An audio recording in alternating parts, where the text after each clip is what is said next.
இது மன்னிக்க முடியாத சமம். ஒரு தாயின் கண்ணெதிரே தன் மகளை கற்பழிக்கிறார். யார்? காவலர். மக்களை பாதுகாக்கக்கூடிய காவலரே இப்படிப்பட்ட ஒரு கொடூரமான செயலில் ஈடுபட்டிருக்கின்றார் என்று சொன்னால் அரசாங்கம் எப்படி நடந்து கொண்டிருக்கிறது என்பதை நாம் எண்ணி பார்க்க வேண்டும். எப்படிப்பட்ட நிகழ்வு? தயவு செய்து எண்ணிப்பார். இன்றைக்கு காவல்துறை என்பது மிக மிக முக்கியம். இன்றைக்கு தமிழகத்தில் இருக்கின்ற காவல்துறை ஒரு காலத்தில் ஸ்காட்லாந்து காவல்துறைக்கு இணையாக போற்றப்பட்ட காவல்துறை. பெண்களுக்கு பாதுகாப்பு இல்ல, பொதுமக்களுக்கு பாதுகாப்பு இல்ல. இப்படிப்பட்ட ஆட்சி தொடர வேண்டுமா? இந்த தினம் பதற வைக்கின்ற ஒரு செய்தி பத்திரிகைகளை நீங்க பார்த்திருப்பீங்க. ஆந்திர மாநிலத்திலிருந்து ஒரு வாழத்தார் ஏற்றிக்கொண்டு ஒரு லாரி திருவண்ணாமலைக்கு வருகின்றது. அந்த திருவண்ணாமலை நகரத்திலே உள்ளே நுழைகின்ற பொழுது அந்த லாரியிலே 2 பெண்மணி இருக்கின்றார்கள். அந்த டிரைவருடைய அக்கா மகள்.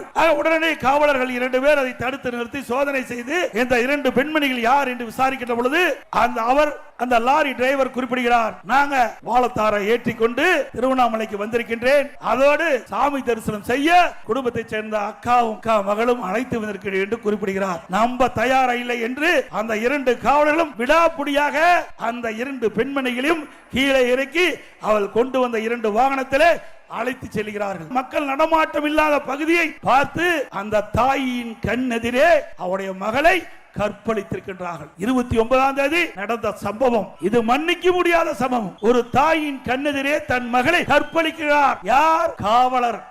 மக்களை பாதுகாக்கக்கூடிய காவலரே இப்படிப்பட்ட ஒரு கொடூரமான செயலில் ஈடுபட்டிருக்கின்றார் என்று சொன்னால் அரசாங்கம் எப்படி நடந்து கொண்டிருக்கிறது என்பதை நாம் எண்ணி பார்க்க வேண்டும். ஒரு திறமையற்ற முதலமைச்சர், காவல்துறை சரியாக நிர்வாகம் செய்யாத காரணத்தினாலே இன்றைக்கு 2 காவலர்கள், மக்களை பாதுகாக்கக்கூடிய காவலர்கள் அந்த 2 பெண்மணியை அழைத்து சென்று ஒரு தாயினுடைய கண் எதிரே மகளை கற்பழித்து என்று சொன்னால் இந்த அரசாங்கம் தொடர வேண்டுமா? தொடர வேண்டுங்களா? இன்றைக்கு பயரை வேலி பாதுகாக்கின்றது.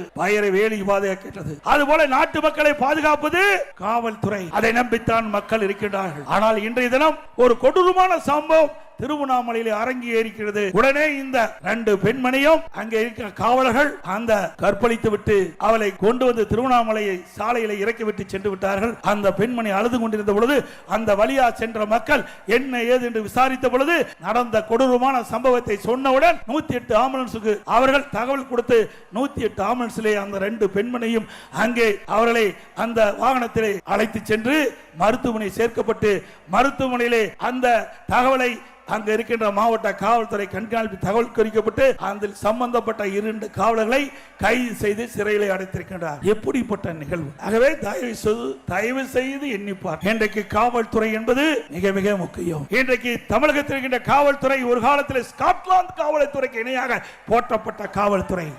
இன்றைக்கு திறமையற்ற முதலமைச்சர், பொம்மை முதலமைச்சர் இந்த நாட்டை ஆண்டு கொண்டிருக்கின்ற காரணத்தினாலே காவல்துறை செயலிழந்து இன்றைக்கு தவறான செயலில் ஈடுபடுகின்ற சூழ்நிலை தமிழகத்தில் ஏற்பட்டிருக்கின்ற என்பதை இந்த நேரத்தில் நினைவு கூர்ந்து அனைத்து இந்திய அண்ணா திராவிட முன்னேற்ற கழக ஆட்சியிலே சட்டத்தின் ஆட்சி நடைபெற்றது.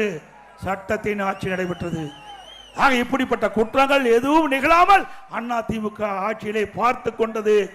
ஆகவே இன்றைய தினம் பெண்களுக்கு பாதுகாப்பு இல்ல, பொதுமக்களுக்கு பாதுகாப்பு இல்ல. இப்படிப்பட்ட ஆட்சி தொடர வேண்டுமா?